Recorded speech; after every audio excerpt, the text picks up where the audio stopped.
Hi friends, welcome back to భావన vlogs. Hair growth ఎలా పెంచుకోవాలో చెప్తాను. నేను ఇంట్లో ఈ ఆయిల్ యూస్ చేస్తాను. ఇట్లానే ప్రిపేర్ చేసుకొని మీకు కూడా చెప్దామని, మీకు కూడా యూస్ అవుతుందని చెప్దామని చెప్తున్నాను.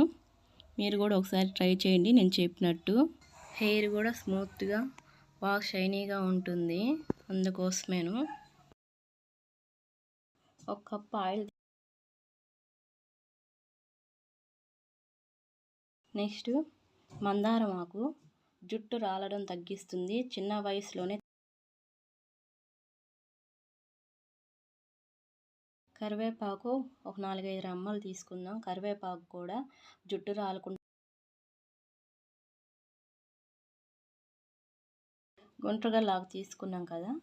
ఇప్పుడు ఇది కూడా హెయిర్కి రారాజు అని చెప్పొచ్చు. మంచిగా గ్రోత్ పెరుగుతుంది. ఇప్పుడు మందార పూలు తీసుకున్నాం కదా.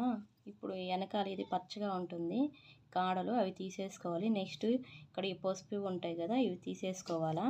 తీసేసుకొని విటమిన్ సి ఎక్కువ ఉంటుంది మందార పూలల్లో. జుట్టు కూడా.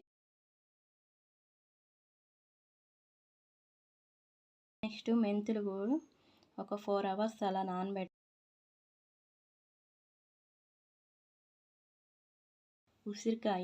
ఉసిరికాయ లేదు కాబట్టి మీకు సూపర్ మార్కెట్లలో కూడా దొరుకుతుంది ఉసిరికాయ పౌడర్.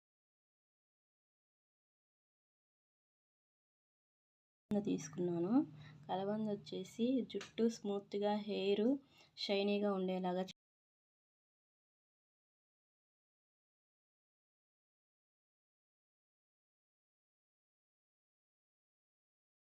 ఇవన్నీ మనకి న్యాచురల్గా దొరికేటివేను. కలబంద, దోసనాకు, కరివేపాకు, గొండ్రగల్ల ఆకు, మందార పూలు, మెంతులు, ఉసిరికాయ పౌడరు, ఇంకా ఆయిల్. ఇవంతా మనకి న్యాచురల్గా దొరికేటివే కాబట్టి ఇంట్లో మీరు కూడా ట్రై చేయండి. హెయిర్ అనేది స్మూత్గా బాగా. ఆయిల్ అయినా తీసుకోవచ్చు. నా దగ్గర పారాషూట్ ఉంది కాబట్టి అది తీసుకున్నాను. మీ ఇష్టము. మీ ఇంట్లో మీరు ఏది వాడుతుంటారో అది హెయిర్ ఆయిల్ తీసుకోండి. ఇలా నేను చెప్పిన ప్రాసెస్లో చేయండి.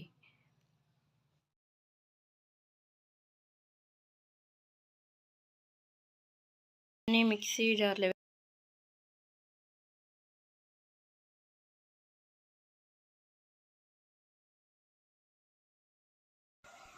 నెక్స్ట్ స్టవ్ వెలిగించుకొని ఒక కడాయిలు పెట్టుకున్నాను. ఒక కప్పు ఆయిల్ వేసుకుందాం. వేసేసుకున్నాం కదా. ఈ లోపల మన ఛానల్ చూస్తుండి సబ్స్క్రైబ్ చేసుకోకుండా ఉంటే సబ్స్క్రైబ్ చేసుకోండి, లైక్ చేయండి, షేర్ చేయండి. ఇప్పుడు ఇది ఇట్లా లేకుండా నీట్గా విడివిడిగా కలబెట్టుకోవాలా, ఉండలుగా లేకుండా. కలర్ చేంజ్ అయ్యేదాకా ఇట్లానే కలబెట్టుకుంటూ ఉండాలా. మీడియంలోనే పెట్టుకొని చేసుకోవాలి.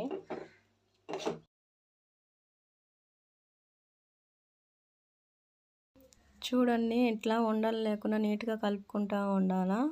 కలుపుకుంటే ఇట్లా వచ్చేస్తుంది, అంతా విడివిడిగా వస్తుంది. స్మెల్ కూడా బాగొస్తుంది. చూడండి, కలర్ కూడా ఏ కలర్కి వచ్చేస్తుందో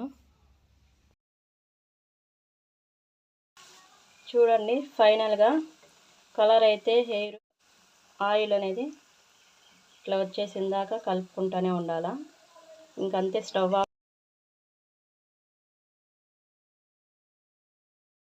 ఇప్పుడు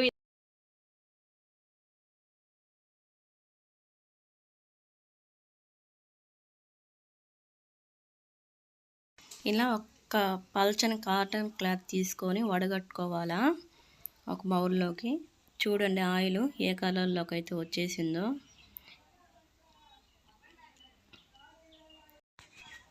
ఇప్పుడు ఇది ఒక క్లాత్లోకి మొత్తం వేసేసాం కదా. గట్టిగా పిండాలా. పిండుకుంటే ఆయిల్ మొత్తం వచ్చేస్తుంది బౌల్లోకి. కలర్ కూడా చూడండి ఎంత బాగుందో. అదంతా పిప్ అంతా చూడండి ఎలా వచ్చేసిందో. ఇట్లా వేస్ట్. ఫైనల్గా అయితే ఆయిల్ అనేది రెడీ అయిపోయింది.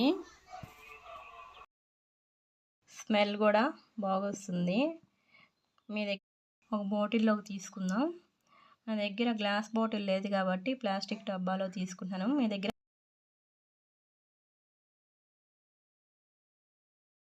ఫైనల్గా ఈ బాటిల్కి తీసేసుకున్నాను. చూడండి బాటిల్లో కూడా కలర్ ఎంత బాగుందో. మీరు కూడా నేను చెప్పిన